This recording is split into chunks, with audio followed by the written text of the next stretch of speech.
Hello and welcome to the romance track here at Continual. I'm your host, Gail Martin, and tonight we are talking about those bad boys of the night, the vampire romance. But before we get started, let's let our wonderful panelists introduce themselves, starting with Susan. Hey, I am Susan Griffith. I'm one half of the writing team of Clay and Susan Griffith, and we write vampires, surprisingly. Vampire Empire was our main series, and it had the very tall, dashing Greyfriar, the vampire prince. So we love writing about the dark bad boys. Also big fans of many other romance in terms of the vampires. So we'll be getting into that, and I will pass it on. All right, Ari. I'm Ari McKay, and with my writing partner, Rachel Langella, we write contemporary and historical and action adventure as Ari McKay, and as Rachel Langella, we write paranormal and supernatural romance, including lots of vampires. Awesome. Davidson. I am Davidson-King, and I write gray LGBT romantic suspense and paranormal. And I'm excited to be here because I actually have like a whole series that surrounds the vampire world. So I'm excited to talk about it. Nice. Kiernan. I'm Kiernan Kelly. I write primarily romance across the genres. And I just happen to have a vampire and a vampire hybrid angel coming out September 1st. Okay. Janet. Hi, I'm Janet Walden-West, and I write urban fantasy and contemporary and paranormal romance. I have vampires everywhere, except in contemporary, and one day I will figure out how to do that too. Lynn. Hi, I'm Lynn Michaels. I have all kinds of romance titles, including plenty of paranormal, and a relatively new series around vampires and rock stars together, and that's been a lot of fun, and I have a pre-order going up I think tomorrow, so that's very exciting. Great. Liv. Hello, I'm Liv, and I write paranormal and historical romance, and sometimes both at the same time. Okay. And I'm Gail Martin, and Morgan Brice. As Gail, I write epic and urban fantasy with plenty of vampires. And as Morgan, I write paranormal male romance with some vampires here and there. So I got to say, I love this topic, and I loved vampires for a long, long time. My first vampire crush was Barnabas Collins back with Dark Shadows. And then there was Interview with the Vampire. And then there were a whole lot of other sexy vampires. What was your first vampire crush? Ari? Well, as you might be able to tell from the Rachel Langella moniker, which was very deliberately picked, both Rachel and I had an absolute love of Frank Langella from back in the 1970s. We both did watch Dark Shadows, of course, but Frank Langella, I think, was the first time that I at least saw a vampire as super, super sexy.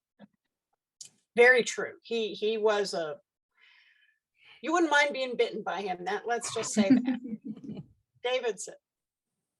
Okay, so like I love the classics, don't get me wrong, but Gerard Butler in Dracula 2000 just did it for me. Like, I don't know, to this day, still, I loved it. I mean, I don't know, maybe it's just the Gerard Butler, but I just thought he did an amazing job. I was like, all right, I'm on board for this.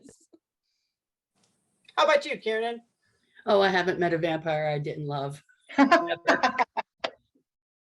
I also remember watching Dark Shadows when I was a schoolgirl when that first came on, and I love Barnabas Collins. I really liked, this may or may not be a popular opinion. I really liked the vampires of Anne Rice's vampires. I Mhm. just think they're totally sexy, and I love the movie vampire versions of them as well. I thought they did a really good job. Liv is down there doing her crucifix thing. That's okay. Tom Janet, Cruise, what's your- no. My first exposure to vampires was Anne Rice and Lestat. We were passing that book back and forth in homeroom, trying not to get caught in school. So I've been hooked ever since. Very well. Lynn. I think my first big impression was Kiefer Sutherland and Lost Boys. I just love those bad boy vampires. And then couldn't get my hands on enough. Yeah, Anne Rice, Lestat, that was just huge for me as well. But yeah. Okay. Liv. So I can't remember pretty back in the high school age, but Lestat for sure was one of my very early book boyfriends. In fact, I came across a copy of The Vampire Lestat and read it before I read Interview, and it totally spoiled Interview for me because I was completely on Lestat's side and thought Louis was just a whiner. And the movie, I think I watched the movie about 3 years ago for the first time, 4 years ago, when my oldest was in high school and wanted to watch it because I just couldn't get over Tom Cruise cast as Les. That just did not, yeah. So that was for the movie. I just couldn't. But yes, Lestat from way back. Okay. Susan. See, I came from a different direction. To me, they were always the scary, the horror thing, but it wasn't until Tanya Huff back in, I think, 1992 or 91, started writing the Blood books. And suddenly it took a whole new spin for me. And then after that, it was Buffy with Spike and Angel. And I'm like, all right, I'm totally on board with the turnaround. And I have never looked back since. So those were like very instrumental. I mean, I read like the Barbara Hamley books too, who had, some Dracula stuff, and that was, yes, and that was the start where I kind of got an inkling going, this is a way I could lean very easily. And then as more people started coming on that board, I was like, yeah, this is the best way to really view the vampire in my book. So thanks to Tanya Huff for making me dive in full bore, and thanks to Buffy and Angel and all those to really cementing it in and going, yeah, it can work. Before I used to get a little squeaky about it, and like now I'm not squeaky. So that let you sink your teeth into it, right, Susan? Exactly. Thank you, Gail. Appreciate that.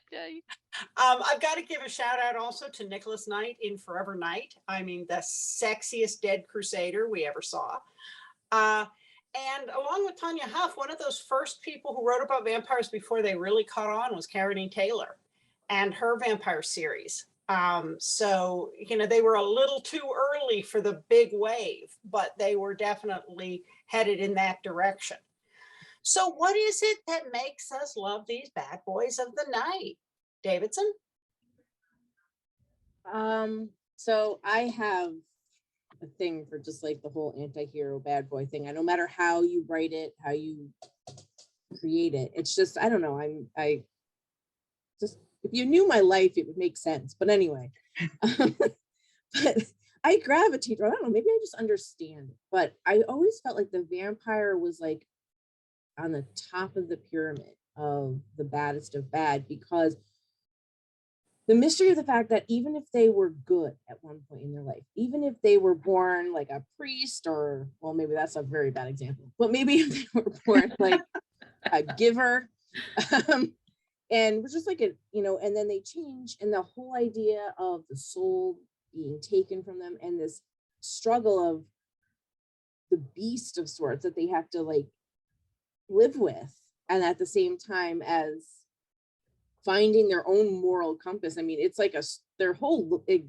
like forever is a fight, but it's just like there's a magic about it. There is a beauty about it. I mean, the transformation and everything. And I think it's just that the morbid curiosity that human beings gravitate toward just has us constantly going back for more and just wanting to talk to them. It's like, what have you seen? What do you know? And it's like, it's just the whole package is just really just great.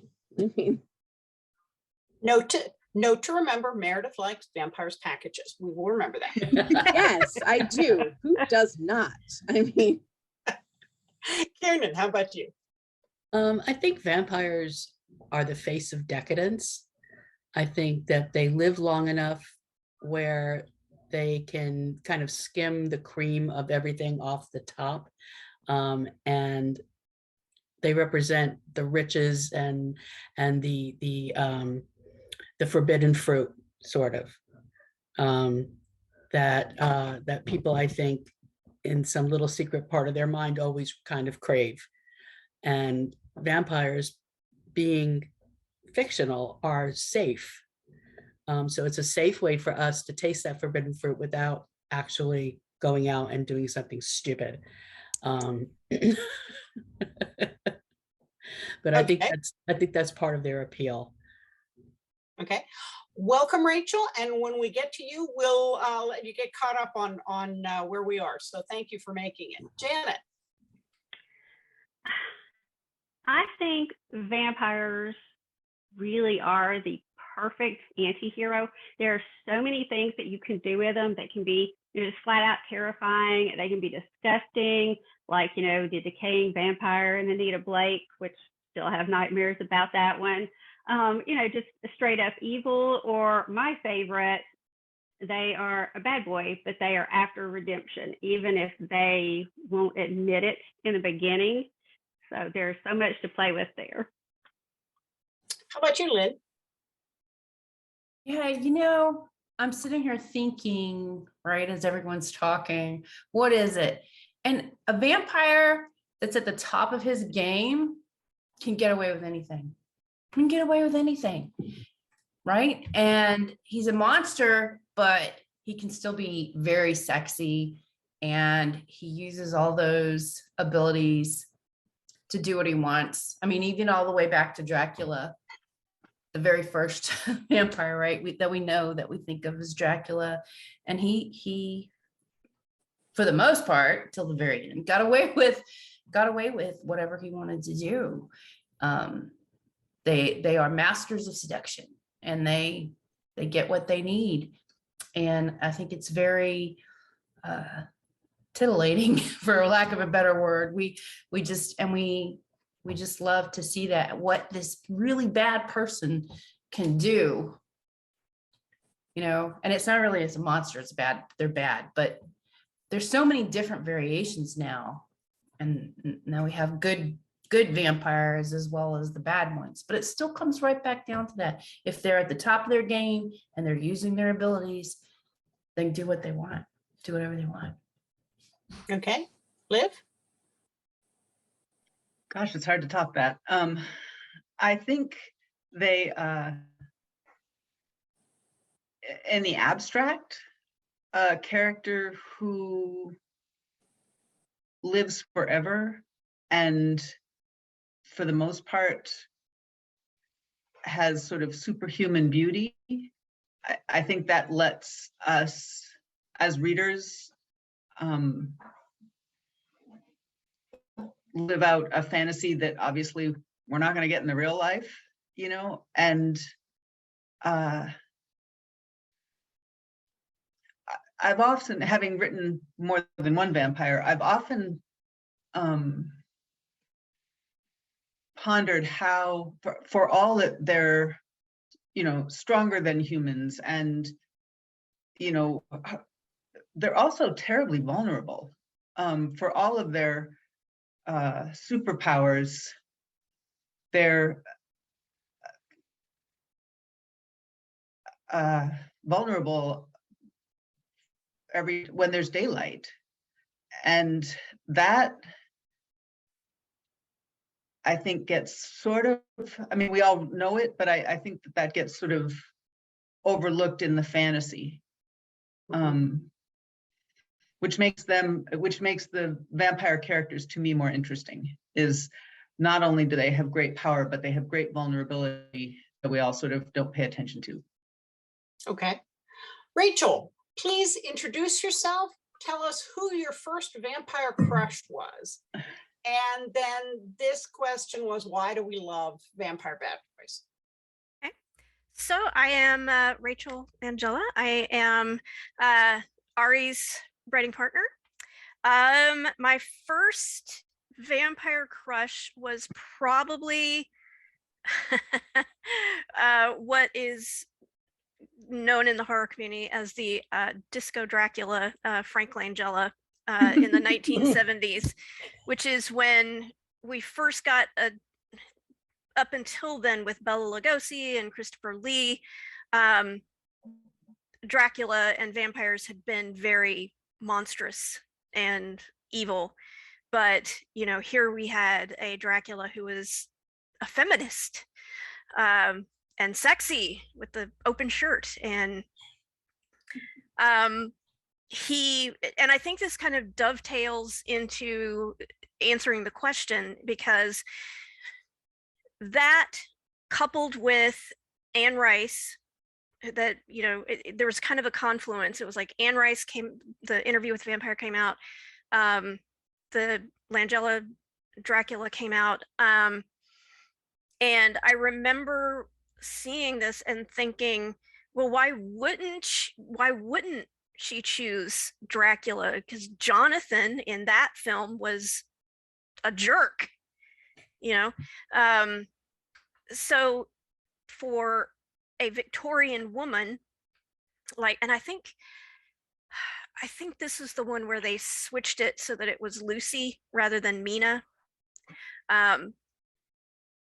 Lucy wanted more than what, you know, the social confines of the time allowed her, and Dracula offered her that. He's like, okay, well, you want to buck the norms?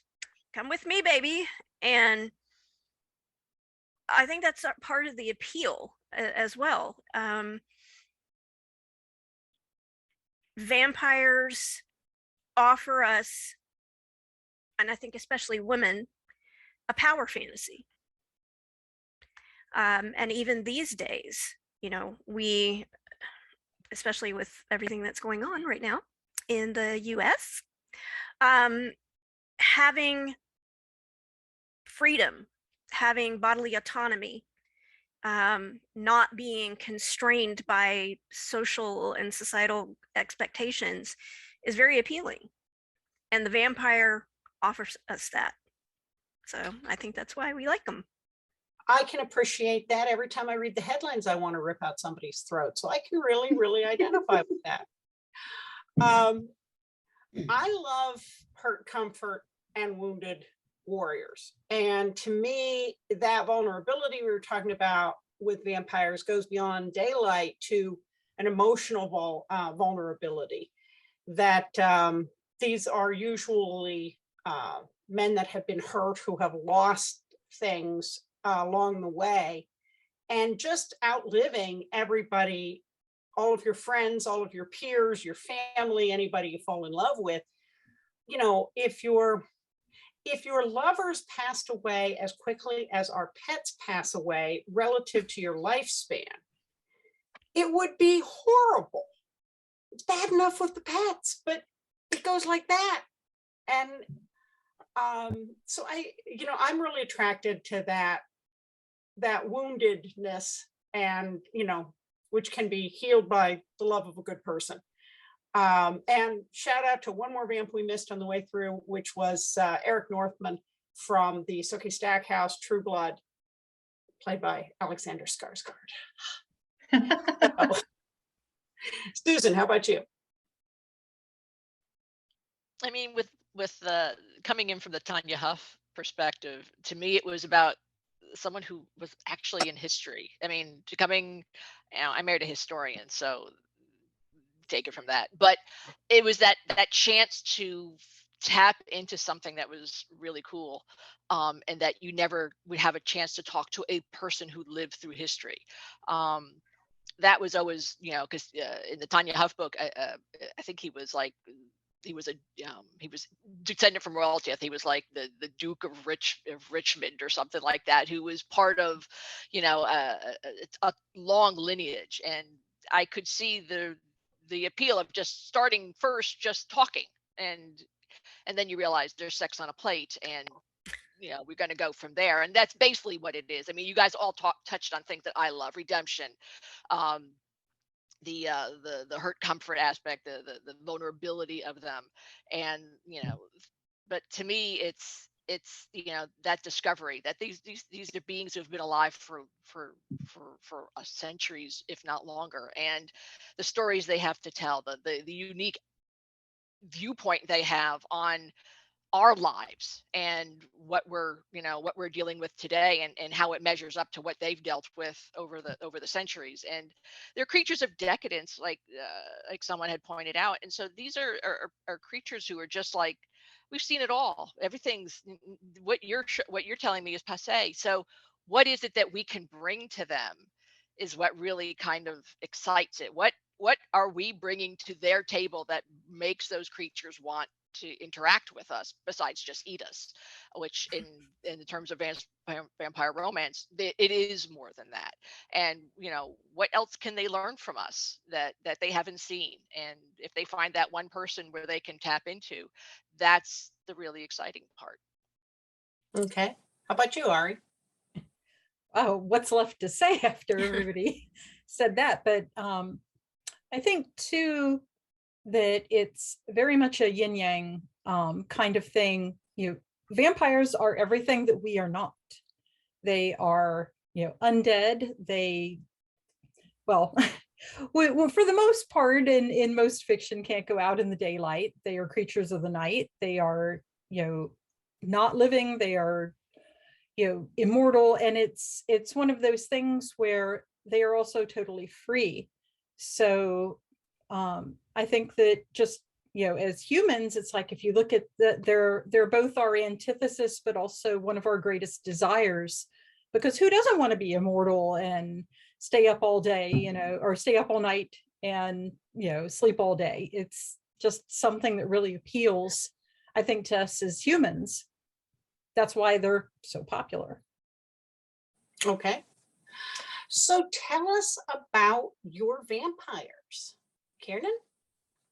My vampire in my universe that I've created for this book, vampires are out. They're not. It's not the secret thing. Everybody knows about them. Matter of fact, the way the government has set up now, people can pay their taxes in blood instead of in money. So they can go to a donation center and donate their blood instead of paying their taxes. And my two main characters find themselves at odds with the Council of Vampires who rule the vampire section of the populace, because the leader of the council is this old decrepit vampire named Jaeger, who everybody hates, who is he's just the pinnacle of the decrepit, ancient asshole vampire. And everybody hates him. And he decides that when you burn a vampire, the dust that is left, like if you were cremating a body, the dust that's left acts actually a powerful drug. And it's called VD, vampire dust. And if he decides that he's going to start burning vampires so he can make money and add to his riches. And my vampires go after him once they discover it, and they call down the ancient vampires of Lilith and her daughters. And it's just this whole big thing. I think it got a lot bigger for one book. We may have to have another book in this series. This may need to be a series because I've just made it too big. But those are my guys. Okay. Janet. My vampire right now are created by a virus instead of supernatural means, but the virus basically mimics what you would see in vampire lore. You know, they're susceptible to the sun, you know, to things like garlic, anything from that family, that sort of thing. And of course, they, having been human first and turned, they still have so many human drives and desires. So here, their desire is to take over the rest of their cryptids instead of, you know, supernatural creatures, but their desire is to take over the rest of the cryptid world and turn it against humanity. Okay. Lynn. So yeah, my my series is a serialized, so it releases, you know, each one that releases tells a little bit more, so you don't get all of it at once. However, kind of the backstory is that they were created, the vampires were created by the Egyptian gods, so it's kind of all wrapped up in that, not just the Egyptian gods, but like all of the gods. But the Egyptian gods were the ones that created them. Some of the stuff about vampires are true and some of it is not. It was the sun god Ra that created them. Basically, his servant created them out of vengeance so they can't go into the day. So that part is true, but you can see them in the mirrors, they can eat garlic, whatever. However, where we start in our story is really that they are supernaturally attracted to a singer who's in a rock band, and they don't know why they're attracted, and they have to kind of figure it out, and they don't know a lot about their history. The original maker kind of keeps things from them, so they kind of have to figure out a lot of stuff as they go along. But the big turning point is that they kidnap this singer, and then everything kind of happens after that, and it turns out the singer has supernatural abilities that he doesn't know of as well. So, and I've got 2 books out so far. The 3rd one's coming soon, so we'll find out more and what happens with all of them as we go along, and other supernatural creatures will come in to the story as well. So it's exciting and fun to write, and as it unfolds, we get to learn more and more about it. Okay. Liv. Liv. Oh, Liv. it's the Lynn and the Liv thing is confusing to me. Okay. Very carefully trying not to speak over something. So I have 2 series with prominent vampire characters. The first is The Hours of the Night that I co-write with Irene Preston, and our vampire character, Thaddeus DuPont, is 100-ish years old and was training to be a monk before he was turned as a vampire. And so he spends a lot of time twirling in the wind over faith versus evil versus, he's a head case. And his boyfriend is of Hindu background, but non-practicing. So there's a lot of religion in the abstract from a couple of different perspectives in the series, which makes it kind of interesting. And my other vampire character, Trayan Gall, is is from my Soulmate series, and he is involved in a polyamorous relationship with a werewolf, and we're not sure what Connor is yet. We're still sort of figuring him out. And Trayan is not particularly angsty. In fact, I had one reviewer going, that vampire was so boring, because he's kind of like the dad of the group in a non-icky way. He's the businessman. He's the one who keeps a roof over their head, and David werewolf is shooting sparks, and Connor is off being mysterious, and Trayan is kind of the least dramatic of the 3, but he's still fun to write. Yeah, one of the things I love that perspective with Thaddeus and Sarah, in that he'd be angsting about some facet of Catholicism, and Sarah kept going, "I'm Hindu, I don't care." That doesn't mean anything to me. Moving right along. So that definitely was a fun take on that. Rachel, how about you? So Ari and I do love our vampires. We've got 2 different series, and I'm going to talk about this one, the Asheville Arcana. And the vampire in this story is Julian, who is a grumpy, snarky introvert who really just wants to be left alone for the most part. But he gets roped into helping save the world from a demon incursion. So he's a recurring character. He is one of the main characters in Quenched in Blood, but he is actually, he manages to find a way to pop up in all of the Asheville Arcana books. Okay. And let's see. You know, I've got a bunch of vampires, but my 2 probably favorites are Soren in the Deadly Curiosities series and Gabriel in the Chronicles of the Necromancer series. And neither of them are love interests. Soren is, he looks like he's in his late 20s. He was the best jewel thief in Antwerp before he was turned in 1465.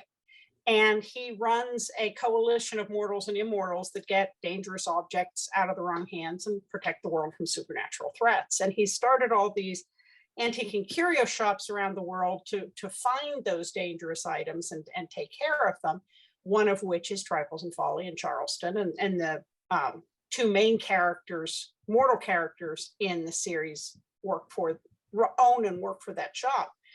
And Soren's there, not as a love interest, but almost for a guy who looks like he's in his late 20s, he treats them like they're his grandchildren or maybe his great grandchildren. And again, he's seen all this history. So sometimes they just want to sit him down and say, "So what was the French Revolution really like?" or whatever.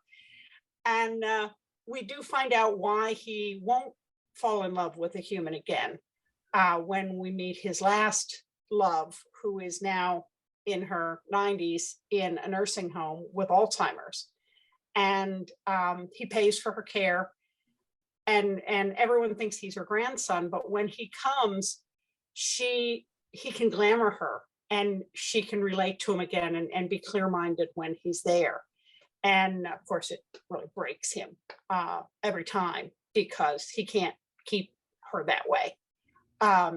So, you know, again, I love my Hurt Comfort Boys. And Gabriel in the Chronicle series is also a protector, fierce protector of the main protagonists, and is there to help them navigate a very dangerous reality. And so we get a lot of his perspectives, but he's not there to be a love interest. And yet everybody, you know, I hear from fans, when's Gabriel going to get somebody to fall in love with? And it's like, well, maybe down the line, you never know. He's immortal, it can happen. Susan, how about you? Oh, our vampire is Gareth, and he is our vampires are basically they're kind of a parasitic species that grew up alongside of humans. So they're not undead, they're just creatures of myth. And basically when they realized humans were going to basically rouse them out and eliminate them because they could during the Industrial Revolution, vampires rose up and decided to take out the humans. And so my vampires are actually evil and sitting like squat toads on the decadence of major cities in the north, because it's not that they don't like the sun, they can't stand the heat.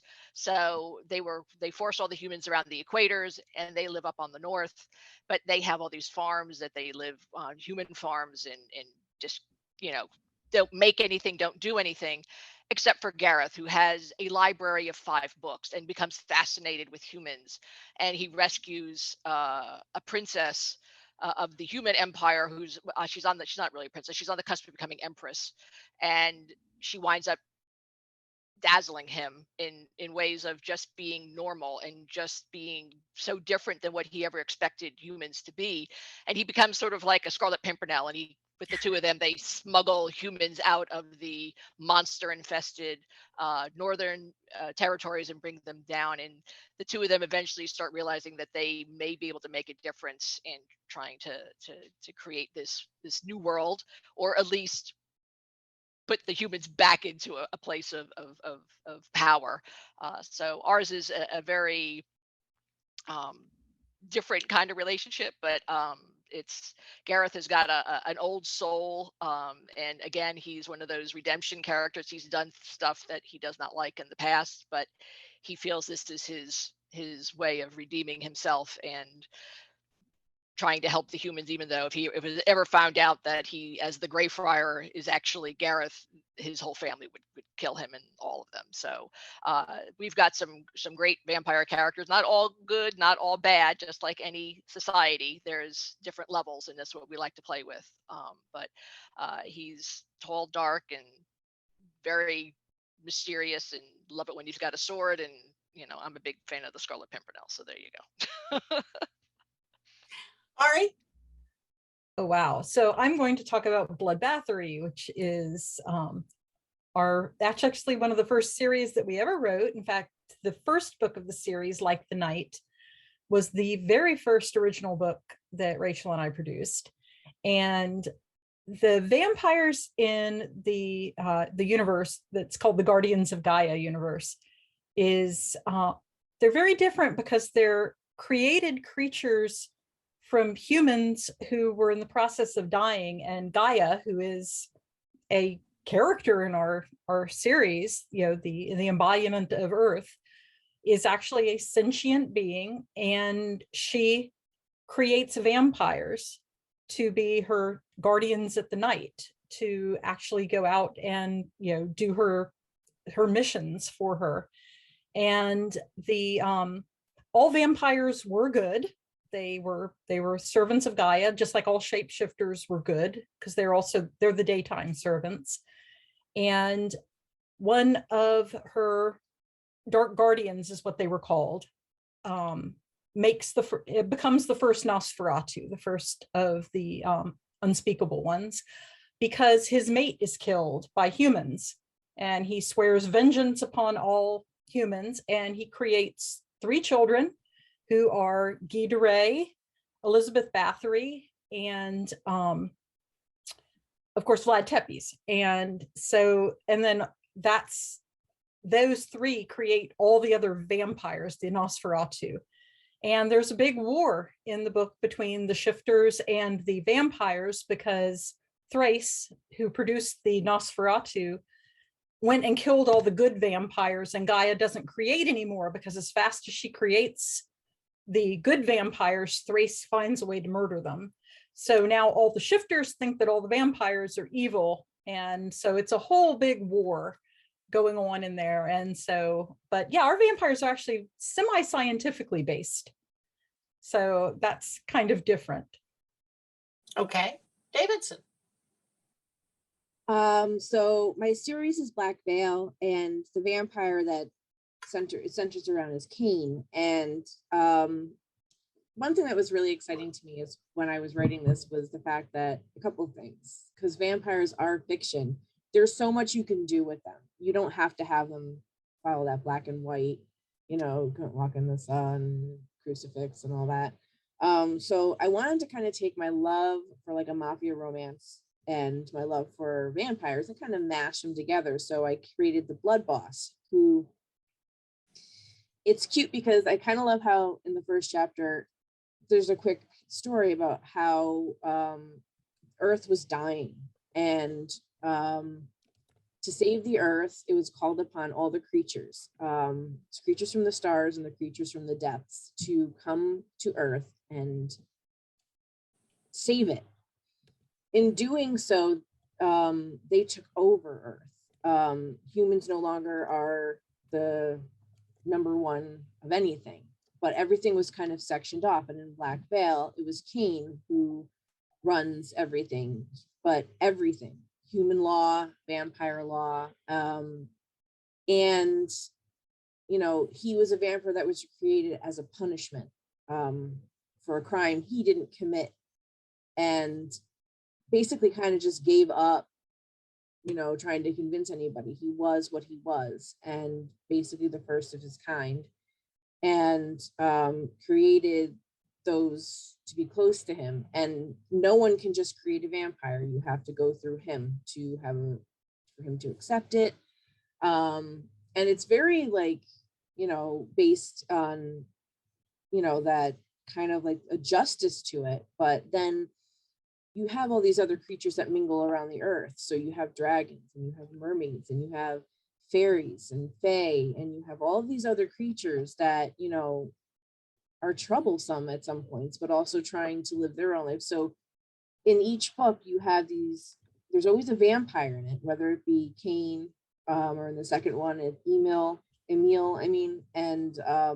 you know, so the first one, it was the vampires versus the merfolk, and the second one, it was the dragons and the vampires having to work together to fight off a dark forest and the fae. So I mean, I like bringing in all the creatures, but I always like, you know, so I have like these vampires that are all just kind of like these mafia vampires that came from the depths of hell, so to speak, to, you know, they saved Earth, and now they're kind of like, look, you know, let's just not give this back to the humans because they don't know what they're doing. Okay. Well, folks, we have blown through our time. So I'm going to ask for a lightning round here where, Liv, were you raising your hand or just waving? Okay. Where we all go around and tell where people can find you online. And if you've got a new upcoming recent release, tell us about that. So very quickly, and we're going to start with Lynn. Hi, yes. You can find everything connected to me at lynnmichaelswrites.com. Has all my social media and all my stuff. You'll even see pretty soon, probably tomorrow, the new one that's coming out. It is book 3 in the Carolina Sky series, which is my vampires. And it is called Chaos Blood. And we get to meet new vampires in this one. So it's very exciting, and I can't wait for it to come out, which should be like, the pre-order goes up like tomorrow. It's Very out. cool. Rachel? Okay, so you can find Asheville Arcana and the other Rachel Langella books, which is our paranormal brand. And that is all under the remckay.com website. Everything can be found there, and as well as our socials. And our most recent release was a new series under the Ari brand. So I'll let her talk about that. But we are working on a new Rachel book, which it's in the Asheville Arcana universe, and there's ghost sex. Yay. Liv. You can find me at livrancourt.com, and all of my social media. I'm on most social media sites except TikTok because I'm old. But I'm on in some form of Liv Rancourt, liv.rancourt, whatever. And my most recent release was actually last April. It was Redeemed, book 3 in my Soulmate series. And right now I'm playing with witches. Thanks. Awesome. Davidson. You can find me on Davidson-King.com and pretty much Davidson-King everything else. I am on TikTok, but I forget that I'm on TikTok. So good luck. I don't know what's there anymore. But I have a group on Facebook, which I'm very active in, Davidson-King's Court. I love it there. It's my happy place. So you'll probably find me there when I'm like sad or happy. So, but yeah, if you go to my website, davidsonking.com, you can pretty much find any of my new releases. My last release was Emperor of Dragons in May, but I have a new release at the end of the month called The Button Man. That pre-order will be going up in a couple of days. So yay. Yay. Kiernan. My newest release is coming out. Actually, I have one release coming out on Friday, which is Heavy Petting. It's the 14th book in the Midnight Rodeo series. And The Writing Lucifer, which is my vampire story, is coming out on September 1st. It's up for pre-order right now on Amazon. And it'll also be available at KU. And you can find me, my websites are under construction right now, reconstruction. But you can always find me on Facebook. My group is Kiernan's Little Monsters. And you can find me on Twitter, and you can find me on TikTok, Instagram. I am not very proficient at Instagram. I'm letting you know now. I don't think I've posted much of anything there, but I do have a presence. But mostly I'm on Facebook. Okay. Janet. You can find me everywhere under Janet Walden-West, including TikTok, which I'm still learning. And the latest release in my Region 2 series is Agent of Chaos, which just came out this summer. And in it, you will get to meet my favorite vampire, Stavros, who is a grandson of conquistadors and the people that they captured. Nice. Ari. As Rachel said, I am at remckay.com, and I am way too much on Facebook. And our Facebook group is the Crone Cavern. So if anybody wants to join, come in there and we talk about our books. And the latest release we had was A Prince Among Men, which was an action adventure new series for a series called Fortress. And that's, I love action adventure, so we read a lot of that. And we have a re-release coming up on August 12th of our, it's a collection of 3 novellas called Lawyers in Love. Nice. Okay, Susan. You can find us at clayandsusangriffith.com. You can find both of us on Twitter at Clay and Susan. You can find me individually and Clay individually as well. You can find me at Susan Z Griffith on Twitter and Instagram, and you can find me at just Susan Griffith on Facebook. And I'm probably the most active on Facebook and probably Instagram. Trying to be better on Twitter. Clay's much better at Twitter than I am. So but you can find us anywhere where you merge our names together or just individually. So, and we both are in the final editing process of 2 new books, so we're pretty excited. And we're also looking to dive into the Vampire Empire again. I think Clay has been diving into the files to kind of restart the engine. It's been a long time since we've been able to play in that universe. So we're really excited to bring Gareth and Adela and all the rest back to the forefront of the books. So Awesome. And I'm pretty easy to find at gailzmartin.com, morganbrice.com, all the social media, and I'm on pretty much everything is some variation of those names. So if you spell them right, you'll find the right person. But mostly I'm here on Continual. And so thank you all so much for being with us tonight. And thanks to all of you for watching and listening. There will be more romance and more vampires coming up on Continual. So we'll see you online.